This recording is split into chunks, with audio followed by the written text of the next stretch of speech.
What's going on, everybody? Welcome back to Supreme Tech. Today I'm going to show you what you actually need to build a gaming PC in 2021.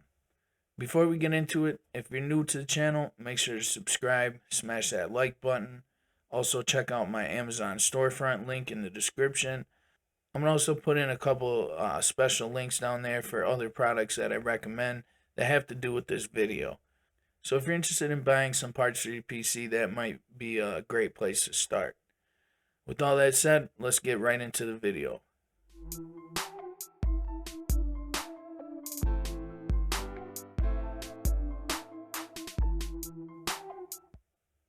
There are many different things to consider when you're doing a PC build, but the good news is that your first build really is simpler than you might think. If you break it down into sections, you'll have a much better time, I guarantee it. So just like the build, we're going to separate this video into sections, which you can skip to by clicking in the timestamps in the description below. So picture every section as a different component of your build. The first three sections are going to be the most important parts of the PC, so that's what we're going to start with, and I'll work my way down from the most important to the least important part of the build, in my opinion. This video won't include things like monitors, speakers, keyboard, mouse, microphone, expansion card, or headsets. So basically any peripherals we're not going to put in this video. This is just the actual PC itself and the components that go along with it. I'll make a whole video about just the peripherals, so be looking out on the channel for that. We're going to cover the primary and secondary components for the PC. The first and most important parts of any PC or gaming PC build are the CPU, which is also known as the processor, the GPU, which is also known as the graphics card, and the RAM, or other people call it memory. These three things are like the brain, heart, and lungs of the PC. You can't live without any of these, and they all help the performance of the others.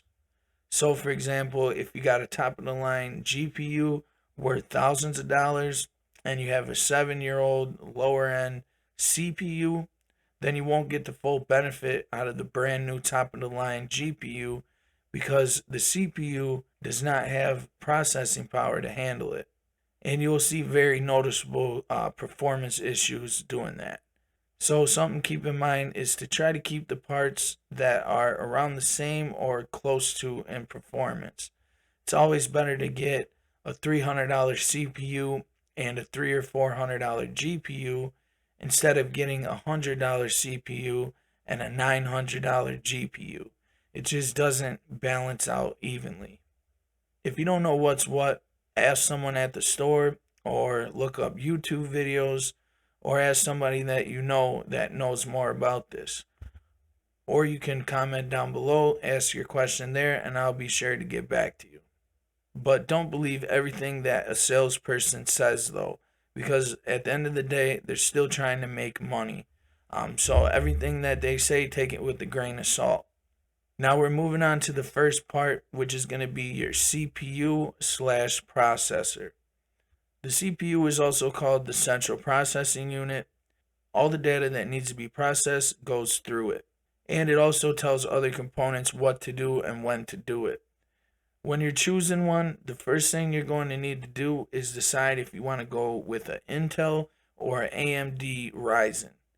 If this was 10 years ago, the obvious choice would be Intel. But in recent years, AMD has really stepped up their game and is competing neck and neck with Intel. AMD is also usually the cheaper choice. This will also matter when picking a motherboard because not all CPUs fit on all motherboards. The socket has to match the processor. After you figured out if you're going Intel or AMD, then you need to focus on how powerful your processor needs to be.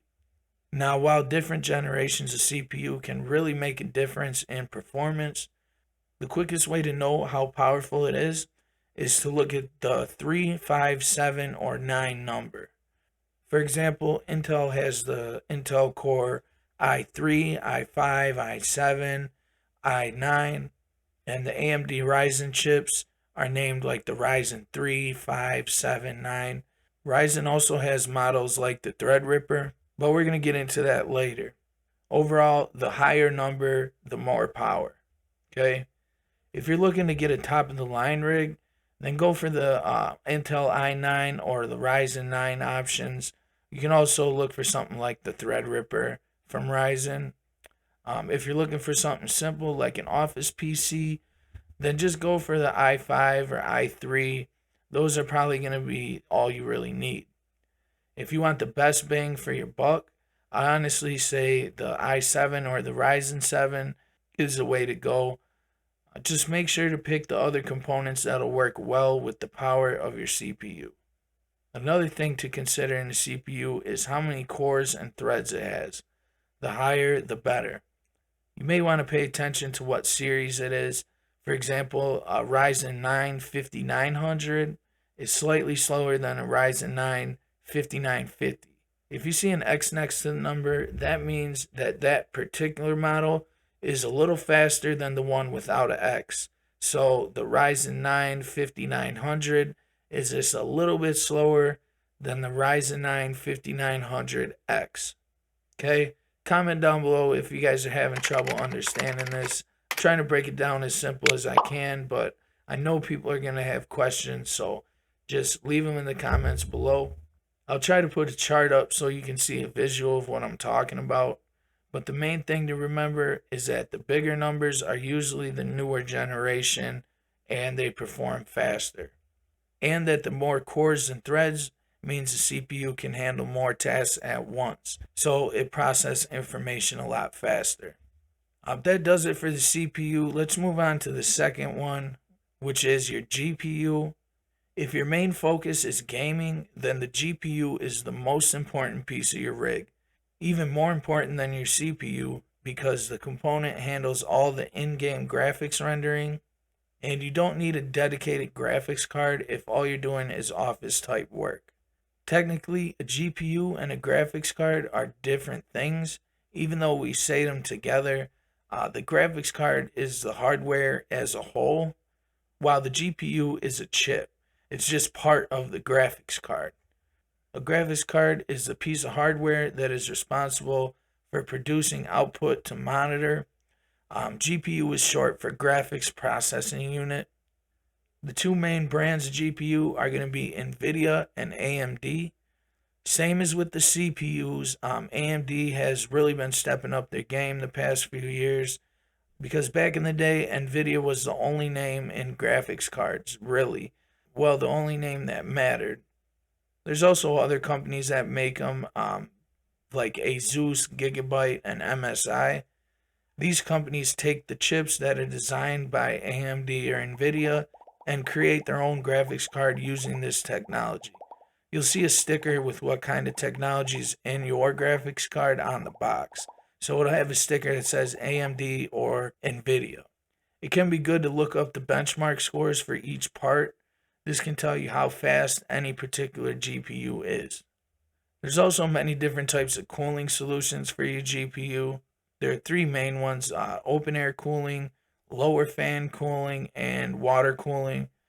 Open air cooling is the most common, usually ranging from 1 to 5 fans, but water cooling is definitely on the rise.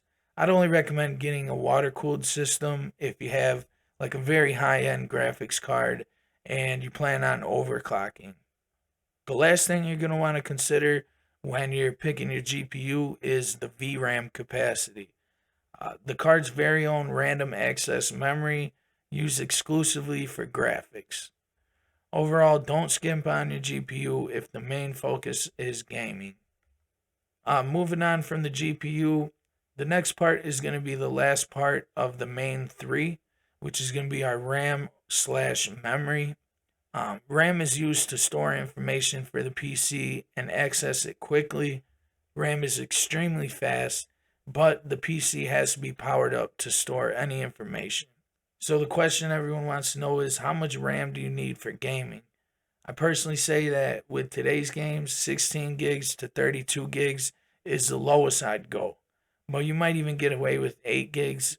Don't be surprised if you get some choppy performance though.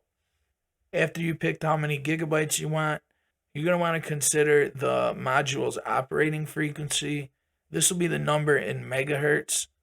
Then you're going to want to look at your DDR, which means double data rate. Most gamers are looking for RAM with DDR4 memory modules. I wouldn't go anything lower than DDR3, but honestly, I'm making this at the beginning of 2021. So if you're watching this at the end of 2021, I'd recommend only DDR4 RAM. So that does it with our main three parts, your GPU, CPU, and memory. Make sure to watch part 2 of this video where we go over the motherboard, the storage, which is your SSD or hard drive, your power supply, case, cooling, and your operating system. Let me know in the comments below, guys, what you thought of this video. If you need any help, shoot them down below. I'll be sure to get back to you. Again, make sure you check out part 2 of this video so you know the rest of the parts you're going to need. Subscribe if you're new, guys. Thanks for watching, and I'll see you in the next one.